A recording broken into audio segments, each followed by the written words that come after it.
I was halfway through my second cup of coffee when my father knocked on my bedroom door without waiting for a reply. He cracked it open, wearing that familiar tight-lipped expression, half tired, half disappointed. "Pack up, sweetheart. Madison needs your room. We're converting it into her creative studio." Just like that. No discussion, no explanation, no apology. I blinked at him from my desk, fingers resting on my laptop's trackpad. An email confirmation from Bank South glowed at the top of the screen, one I had read at least 10 times already. "You have until Friday," Dad added, as if it were some generous offer, instead of an eviction notice from my own childhood bedroom. Then he turned and walked away, leaving the door ajar behind him like he always did, as if privacy was a luxury only Madison deserved. I didn't say a word, didn't yell, didn't cry. Instead, I clicked the email again just to savor the words. "Congratulations. Property transfer finalized, 7403 Pine Ridge Drive. Our house. Their house. Now legally mine. If only they knew." 20 minutes before my father's hallway decree, I had become their landlord. My name is Rebecca Lawrence, though nobody ever says the full version. To them, I'm just Becca, the reliable one, the quiet one.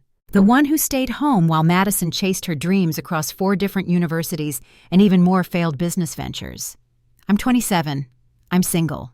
I live in the same room I grew up in, at least for now, and I pay rent in ways my family never sees. Because what they don't know is that I'm not just an office admin. I'm a commercial property analyst with a growing portfolio, and as of this morning, the house they almost lost in foreclosure is lucky number 14. But of course they wouldn't believe that, because to them, I've always been just the backup plan. The door creaked again 10 minutes later. I didn't even look up. Madison, all gloss and glamour in faux silk loungewear and full contour at 10:30 a.m. "Oh my God," she said, practically skipping into my room like it was already hers. I'm thinking blush pink and gold accents, maybe a neon sign that says Boss Babe Vibes Only. What do you think? I finally turned toward her. "You're redecorating already?" She giggled, tossing her perfectly blown-out hair behind her shoulder. "Well, Daddy said you'd be out by Friday, so I figured why wait? It's not like you need this much space in the basement, right?" I stared at the room, the soft gray walls I'd painted myself last winter, the built-in bookshelves my grandfather helped me install, the desk I bought with my first bonus check. "It'll be fine," I said, schooling my face into something neutral. "I'll start packing after work." "Oh, you still work at that, spreadsheet place?" "Yeah," I replied. "Still at the spreadsheet place?" If by spreadsheet place she meant 2 LLCs, 3 investment firms, and a remote commercial analytics contract that let me work from anywhere while quietly growing my real estate empire, then yes, that place. Madison started snapping pictures of the room on her phone, probably for her TikTok followers. I caught a glimpse of her screen. The caption read, "Turning my childhood home into a content creator's dream, #girl boss." She didn't ask permission. She never did. After she left, I sat quietly for a few minutes. Then I pulled up my texts. Dina Morales. "We're ready to serve them. Want to drop the bomb in person or by mail?" Me. "Friday, 6 p.m. I want front row seats." Dina had been my attorney, my secret weapon, and in many ways my only real ally for the last 6 months. She was the one who discovered that Doug and Carla Lawrence had been drowning in debt while pretending everything was fine. The one who helped me navigate the maze of foreclosure auctions and legal loopholes. The one who helped me establish RBL Properties LLC and purchase my own childhood home right out from under them, legally, ethically, and quietly. The basement. That's where they thought I'd be staying, like some forgotten box of winter clothes. That night, Mom reheated lasagna for dinner. My favorite, not that anyone asked. She gave me that stretched thin smile she wore whenever she knew something was unfair but was too scared to challenge it. "I know this is sudden," she said, pouring me iced tea like it would soften the blow. "But Madison really needs this space. Her branding business is taking off." "Like the vintage jewelry line?" I asked lightly. "Or the essential oils network? Or the plant-based dog treat startup?" Dad's fork clattered on his plate. "That's enough," he said sharply. "Your sister is trying to build something. She's got vision, creativity." "And what about me?" I asked, more curious than angry. "What am I exactly?" "You have a stable job," Mom interjected quickly. "You've always been so self-sufficient. Madison she needs a little more support right now." Translation: "We believe in her. You're fine. You don't need anything." I pushed my lasagna around on the plate, watching the cheese melt into the ceramic. "I'll be out by Friday," I said. "No problem." Madison popped into the kitchen just then with a paint sample in hand. "I need everyone's opinion. Do we think Dusty Rose is too basic for the walls, or should I go bolder, like lavender?" Mom clapped her hands together. "Ooh, Dusty Rose sounds soothing." Dad chuckled. "That's our little interior designer." I stood up and rinsed my plate. Let them decorate. Let them build vision boards and drink oat milk lattes and pretend like Madison was going to build an empire off tarot readings and Pinterest quotes. Let them believe I was just their safety net, their doormat. Because in 2 days, they'd learn that while Madison was drawing affirmations in chalk on the driveway, I had bought the land beneath her feet. That night, I stood in my room for a long time. Not with sadness, not with nostalgia, with intention. I touched the edge of the bookshelf my grandfather had helped me build. I looked at the framed diploma they never bothered hanging in the living room. I sat down at my desk and reread the property deed. Then I printed 3 copies of the new lease agreement. They were simple, fair, even generous by market standards. At 10:42 p.m., Mom knocked on the door. "You doing okay, honey?" she asked, stepping inside without waiting for an answer. "I know this is hard, but Madison's going through a real transition. We just want to give her a head start." "You're asking me to give up my room," I said, looking her in the eye. She hesitated. "Just for now, maybe a few months. The basement has plenty of space, and you've always been so adaptable, so strong." I smiled politely. "Thanks, Mom." She kissed my forehead and left.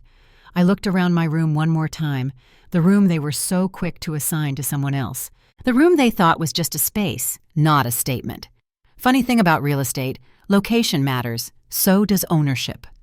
Friday arrived cloaked in stillness, but underneath, everything buzzed with a quiet electricity I could feel in my bones.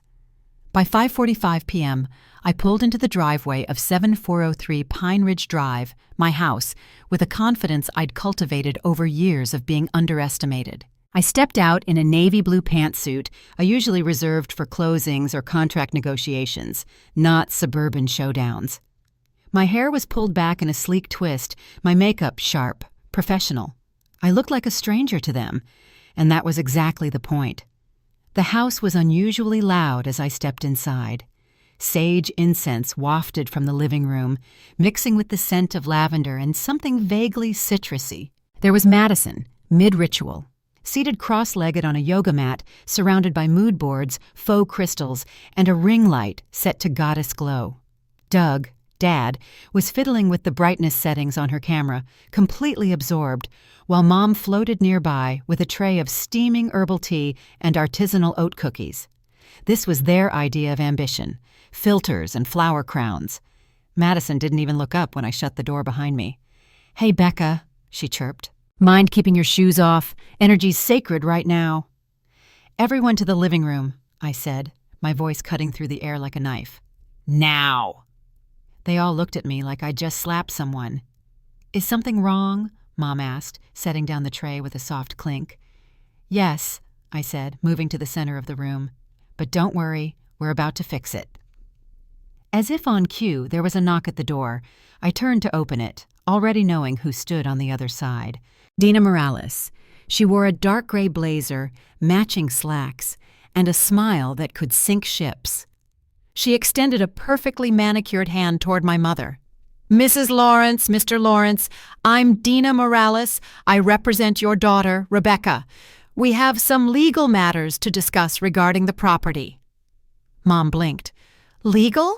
I don't understand." "You will," I said, motioning for everyone to sit. They did. Doug stiff and skeptical, Carla with a confused frown, Madison pouting in a corner like she'd just missed a TikTok trend. Dina opened her briefcase and laid out 3 manila folders on the coffee table like tarot cards. These are your copies of the foreclosure notice, final auction certificate, property deed, and, last but not least, your lease agreements." Doug scoffed. "This is ridiculous. You're bluffing." "Becca, check the deed." Dina slid it across the table. As of 9:00 a.m. Tuesday, Rebecca Lawrence, via RBL Properties LLC, is the legal owner of this property. Silence dropped over the room like a guillotine. Doug's face drained of color. Carla's mouth fell open. Madison blinked, confused, as if the word lease were in another language. "You what?" Doug finally managed. "You bought this house?" "You remortgaged it twice to fund Madison's social media career," I replied, voice even. "You defaulted. The bank auctioned it. I bought it." Madison sprang to her feet. "You can't do this! This is our house! You're our daughter!" "No," I said coolly. "This was our house. Now it's my property." Dina cleared her throat gently. "Your daughter has prepared new lease agreements with generous terms, well below market rate. If you wish to remain in the home, you have until Sunday to review and sign. Otherwise, you'll need to vacate within 30 days. Carla looked like she'd been slapped. I made you lasagna." "You also offered my bedroom to someone else," I replied, without even asking. Doug's hands curled into fists. "This is petty. You're trying to punish us." "This isn't about punishment," I said. "It's about boundaries and accountability." "Boundaries?" Madison laughed. "You've been sitting in your room playing with spreadsheets for years, and now suddenly you're some kind of landlord?" "Yes," I said. "Actually, I am, and I own 13 other properties across 3 counties." Madison's mouth hung open like a broken hinge. I stood, voice steady, heart pounding like a war drum in my chest. "You didn't offer me the courtesy of a conversation before evicting me from the only space in this house that was ever mine. I'm returning the favor, with legal documentation." Carla clutched Doug's arm. "But where will we go? This is our home." "You're welcome to stay," I said. "As tenants. You'll have full rights and responsibilities." "I'm your mother," she whispered. "And I'm your landlord," I answered. "You made your choice when you gave my room away like a Pinterest project." For a moment, nobody moved. Even the incense had stopped smoking. Dina finally stood. "I'll leave these documents here for you to review. We'll check back on Sunday evening. If you choose to remain, you'll sign as tenants under RBL Properties. If not, the legal 30-day notice period begins immediately." She packed her briefcase with clinical efficiency, then gave me a respectful nod. "I'll wait in the car." After she left, I walked to the front door, turned back toward them, and said, "I'm not kicking you out. I'm offering you a chance to stay, legally, something you didn't offer me." Then I turned and walked out, letting the door click shut behind me.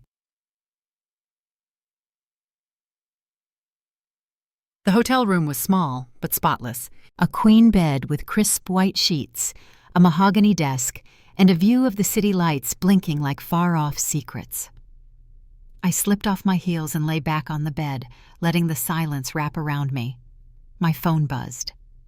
"Dina, that was brutal, but you did good." Me. "They'll never look at me the same again." Dinah. "That's the point." I stared at the ceiling, my breath finally slowing. For years, I had watched my family invest in Madison's chaos while ignoring my stability. Watched them drain their savings on ideas that looked good on Instagram but had no substance. Watched them act like my silence meant insignificance. But silence is not absence. And tonight, I had spoken in the only language they respected: ownership. Sunday would come quickly, and with it, a choice. But for now, I let myself smile, because for the first time in my life, I wasn't asking for space. I was claiming it. The weekend that followed was a strange kind of quiet, like the stillness after a storm, when the wreckage is still settling, and everyone's too stunned to speak. I checked into the Pecan Hollow Inn, a boutique hotel not far from the downtown district. Hardwood floors, vintage furniture, real keys instead of keycards. It wasn't flashy, but it was peaceful, and for the first time in years I felt like I could breathe. No footsteps pacing outside my door, no banging bass lines from Madison's phone echoing down the hall, No whispered arguments about what I should just understand. It was the first time I wasn't background noise in my own story. Madison, however, wasn't quiet. By Saturday morning, my name was all over her social media, though she never actually said it. Instead, she posted cryptic captions like, "Family should lift you up, not sabotage you. Protect your energy, #toxic is canceled," followed by mirror selfies and filtered tears. Her followers flooded the comments with sympathy. "Girl, they're just jealous of your success. Cut the negativity out of your life, queen. Take your power back, block and bless." I didn't comment, didn't message, didn't react. She could spin whatever narrative she wanted. That wasn't my problem anymore. Carla sent a few texts, each one more layered in passive guilt than the last. Carla: "I just want to understand why you're doing this." Carla: "We thought you were happy at home. Why would you blindside us?" Carla: "You're still our daughter. This feels cruel." I didn't answer right away, but I kept every message, every screenshot. Doug said nothing. No calls, no texts. Total silence. That worried me more than Madison's tantrums or Mom's guilt trips. Sunday afternoon, there was a knock on the hotel door. I opened it slowly, half expecting Dina, half expecting a hotel manager bringing bad news. It was Dad. He looked older, not tired, more like deflated. "Got a minute?" he asked. I stepped aside and let him in. He didn't sit, just stood awkwardly by the window, hands in his jacket pockets, like he wasn't sure if he was allowed to make himself comfortable anymore. "I didn't know about the final foreclosure notice," he said. "I thought we had more time." "You didn't," I replied. "The auction closed 2 weeks ago. I finalized the paperwork Tuesday morning." He rubbed the back of his neck. "I was just trying to help your sister." I nodded. "I know." He looked at me for a long time, his eyes tired and glassy. I thought she'd finally found something that would stick, something that would turn everything around. "And so you gambled the house." He flinched at my bluntness. "It wasn't supposed to get this far. I didn't even tell your mother until the second mortgage bounced." "That's not an excuse." "No, it's not." He reached into his coat pocket and pulled out a folder. I signed the lease. He handed it to me like it weighed 50 pounds. "Your lawyer can review it, but I read every word." I looked through the pages. Signatures, dates, no edits, no crossed-out clauses. "You didn't tell Mom," I said. He gave a dry laugh. "She's still hoping Madison will manifest a business plan by lighting eucalyptus candles." That almost made me smile. Almost. "I appreciate you taking responsibility," I said. "I'm sorry," he replied. "I should have seen this coming a long time ago." I nodded. "Yeah, you should have." He stood there a moment longer, then added quietly, "We'll have the rent on time." After he left, I sat on the edge of the hotel bed, holding the lease like a fragile thing. He wasn't perfect, but at least he was honest. I returned home later that evening. The air was thick, like it had been holding its breath all weekend. Carla was in the kitchen, pretending to slice cucumbers while sneak-glancing at me like I might explode. "Dinner's in the fridge," she said, not looking up. "Thanks," I said, heading for the stairs. Madison passed me in the hallway without a word. She didn't even bother hiding her glare. The wall of passive aggression she'd built was solid brick now. That was fine. Let her pout. I had work to do. By Monday morning, I posted a copy of the lease terms in the kitchen, laminated and centered on the fridge like a motivational quote. RBL Properties, occupancy terms. Rent due on the 1st of each month. No unauthorized modifications to property. Business operations must be pre-approved. Respectful conduct required in shared spaces. It wasn't just about asserting control. It was about teaching them that the era of quiet compliance was over. I came downstairs that evening to find Madison waving her phone in the air. "I paid rent," she said smugly. "Sent it through Venmo." I didn't even look up from my laptop. "Lease states payment by bank transfer or certified check only." "Seriously?" she snapped.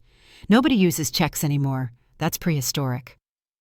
"Professional landlords do," I replied. "This isn't splitting brunch with your girlfriends." she huffed, stomping out of the room like I'd committed war crimes. An hour later, Dad returned from the bank with a cashier's check in hand. "Just this once," he said, handing it to me. "She needs to learn," I said, taking it. "So do I," he replied. That stopped me for a beat. Maybe he was learning. Slowly. By midweek, the house had settled into a tense rhythm. Madison avoided me unless she needed the Wi-Fi password. Carla acted like we were characters in a bad play where no one remembered their lines. Doug stayed quiet. Then Friday came. I was reviewing property reports in my converted home office, formerly known as my bedroom, when raised voices echoed from the living room. "What do you mean you won't co-sign?" Madison's voice rang out, shrill and panicked. "I mean no," Doug said, firm in a way I hadn't heard in years. "You've already burned through everything we had. We nearly lost the house." Madison scoffed. "Becca's just using this to control us. She's charging us rent. She's rubbing it in our faces. She's charging us below market rate and giving us a chance to stay in our home," Carla interjected, "which is more than we did for her." Silence. Then a door slammed. I smiled softly, returning to my spreadsheet. Maybe they were starting to get it.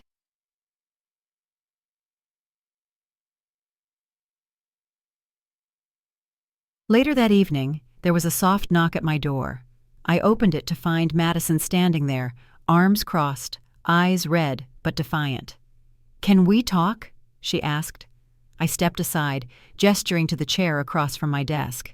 She sat down, fiddling with the edge of her sleeve. For a moment, she looked like the kid I used to walk to the bus stop, the one who cried when her science project flopped, the one I used to protect. "I've been thinking," she said slowly, "about everything." I waited. "I always just jumped into things," she admitted. "Never planned, never budgeted. I thought if I looked the part, people would believe it." I didn't say anything. "I want to stop failing," she said, eyes meeting mine. "I want to learn how you did it." I exhaled, nodding. "All right," I said, "but on my terms." "Like what?" "No shortcuts. No Venmo rent. No begging Mom and Dad for bailouts." She smiled, small but real. "Like you did." Exactly like I did. It wasn't forgiveness, not yet, but it was a start. By the time April rolled around, the once electric chaos of our house had settled into something new, quieter, more contained, and strangely civil. But beneath the surface, you could still feel the tension, like hairline cracks under polished tile. Madison's holistic branding agency had all but fizzled. The crystal-lit videos that used to flood her social media had stopped. The weekly live streams where she talked about vision alignment and manifesting wealth with moon water had dwindled to an occasional selfie and vague inspirational quotes. It wasn't just that her audience stopped watching. It was that she had stopped believing. I could tell by the way she shuffled around the house in sweats instead of silk kimonos. Her makeup-free face was less influencer, more real. She hadn't said it out loud yet. But her dream had popped like a balloon, and she was still staring at the string in her hands, wondering where it went. And still, I said nothing. Because growth, like rent, doesn't come free.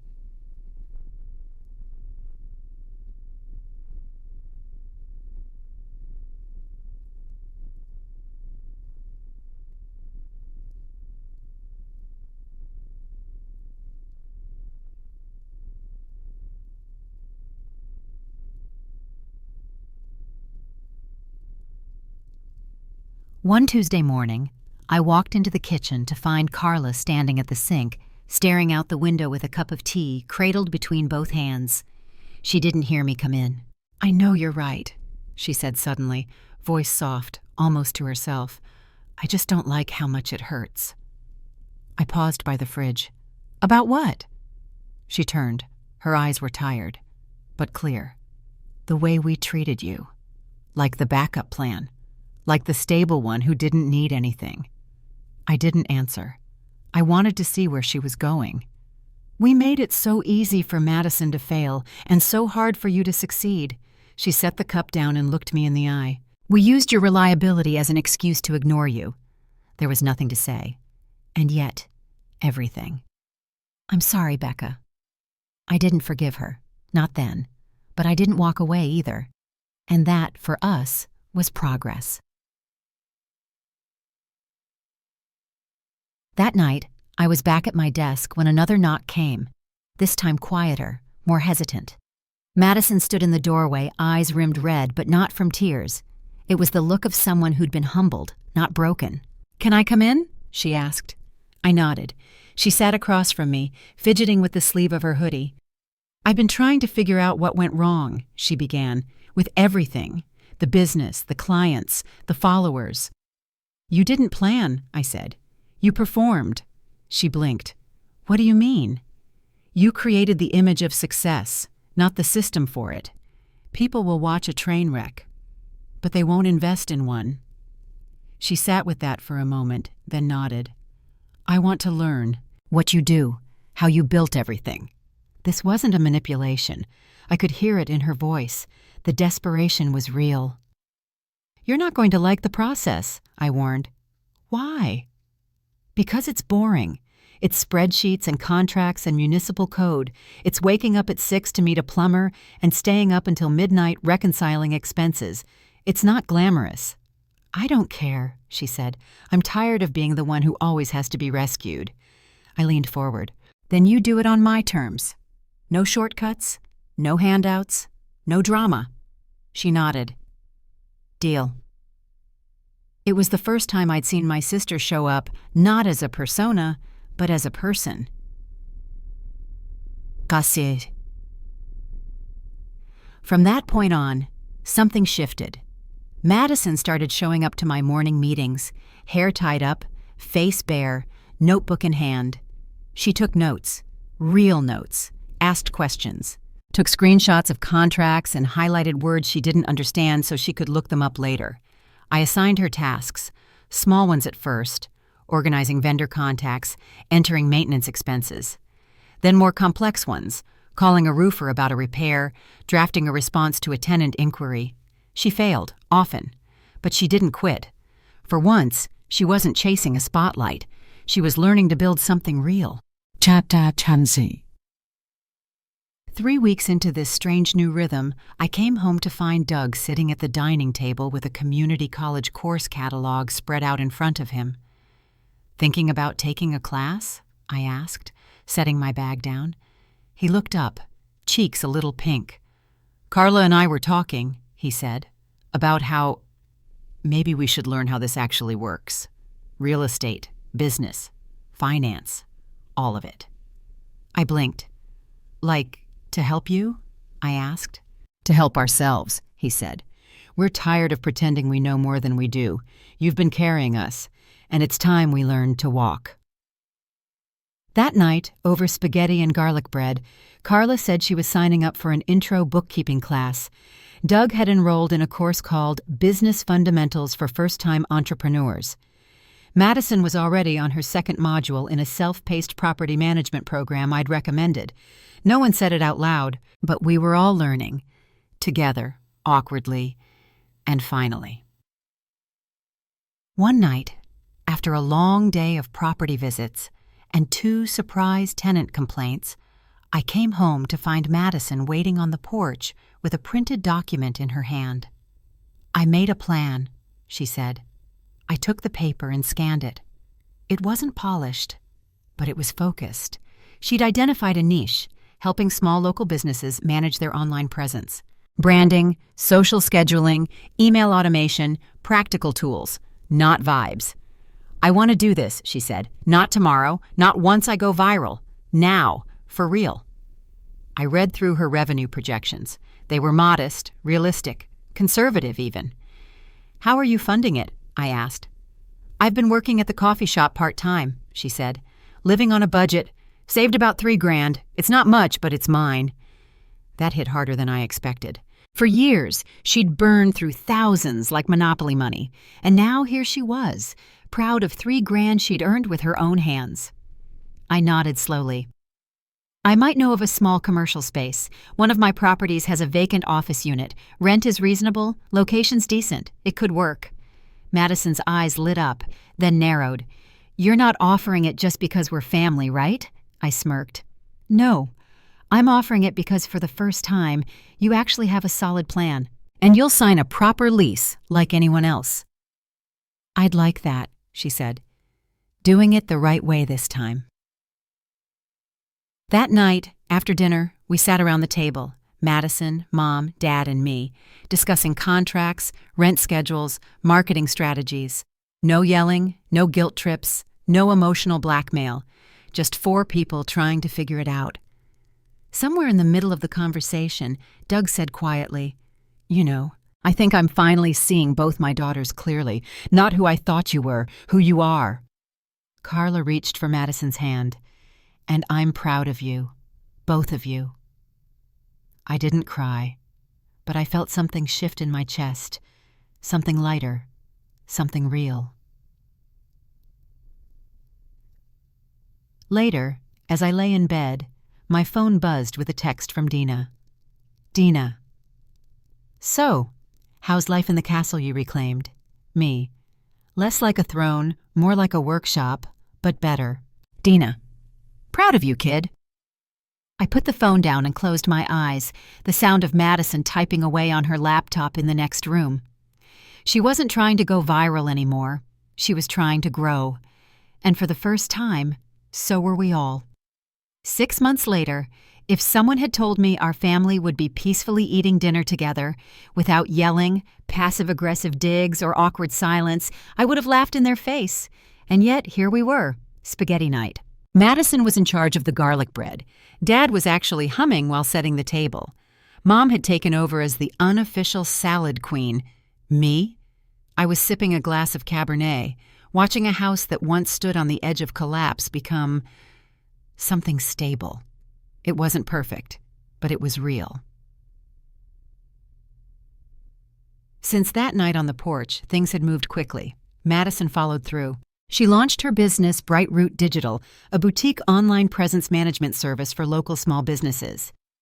Instead of chasing influencers or Insta models, she focused on small shops, dog groomers, yoga instructors, and even a flower delivery service. Her first 2 clients were former followers who ran Etsy shops. Then came a local bakery. Then a women's shelter needing help revamping their donation platform. No crystals. No affirmations. Just spreadsheets, design decks, scheduled emails, and honest work. She leased a modest commercial space, 350 square feet, in one of my properties. Nothing fancy. A second-floor unit in a strip center next to a nail salon and a tax prep office. But she painted it herself, bought real furniture, had a sign made, Bright Root Digital, practical growth for passion projects. And the best part? She paid her first month's rent with a paper check, early. Mom surprised me most. After finishing her community college bookkeeping course, she started helping me organize receipts and digital reports from all 14 of my properties. She color-coded everything, even made a shared drive.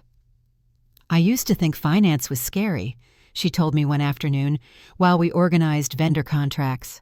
Turns out I just needed someone patient to explain it without judgment. Dad, meanwhile, had taken on maintenance work, not just for my properties, but for 2 others in the neighborhood. He was proud of it. Bought a red tool belt he wore like armor. He even showed up to my quarterly property owners meeting in a button-down shirt and khakis. "You're really doing this," he said that night, as we stood outside one of my duplexes. "All this time, I thought you were just hiding in spreadsheets. Turns out you were building a damn empire." I didn't respond with words. I just handed him a flashlight and pointed toward the unit with a leaky pipe. One Friday evening, Madison came over with a sealed envelope and a huge smile. "This month's rent," she announced, placing it on the table with a dramatic flourish. "Certified check, not Venmo." "Look at you," I teased. "Landlord's dream tenant." She grinned, but then her smile softened. "I've been thinking. I want to find my own place. Not because I have to. Because I'm ready." I raised an eyebrow. "Really?"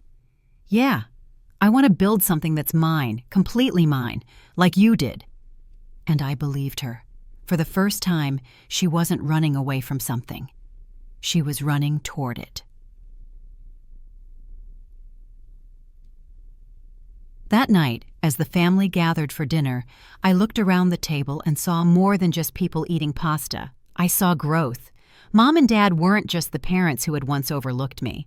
They were adults trying to unlearn bad habits and relearn trust. Madison wasn't the golden child anymore. She was something better. A woman who fell hard, got back up, and finally asked for help. And me? I wasn't the forgotten daughter. I was the glue. After dessert, I brought out a folder and placed it in front of my parents. They exchanged looks. "What's this?" Dad asked. "A proposal," I said. "A rent-to-own agreement for the house. If you keep making payments on time for the next 3 years, I'll transfer the deed." Mom's hands trembled slightly as she picked up the papers. "You'd do that for us?" "You've proven you can be responsible.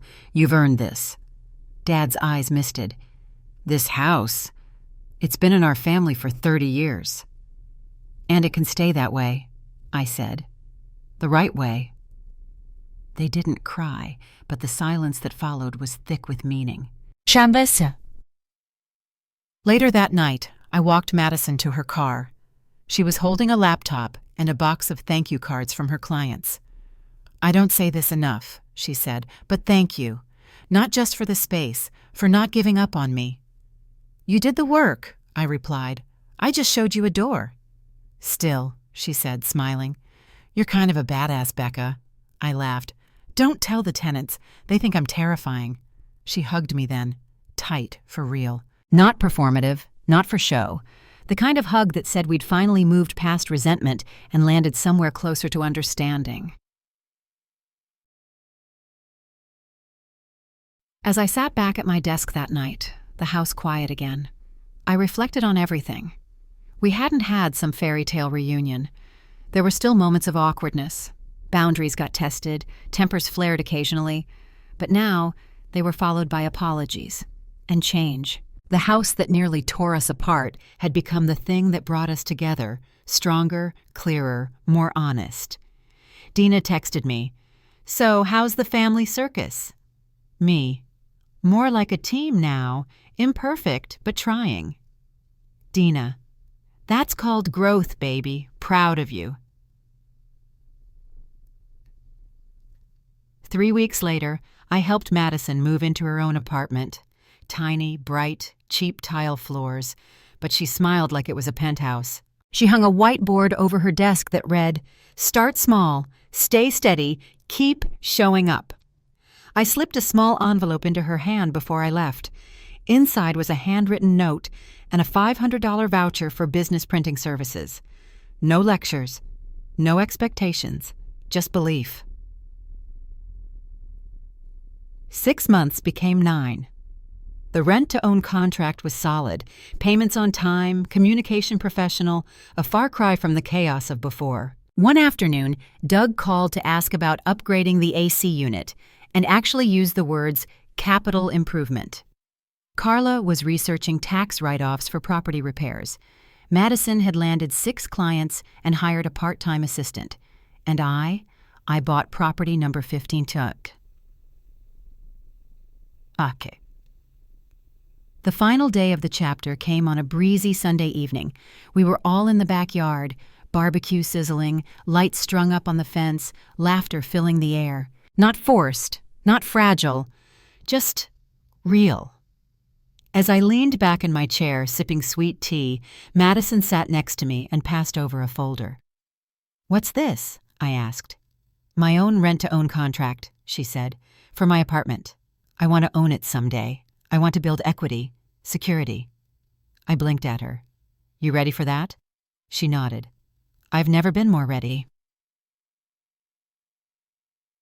Sometimes the best revenge isn't revenge at all. It's transformation. It's watching the people who once overlooked you slowly rise to meet the version of you they never imagined existed. It's not about proving them wrong.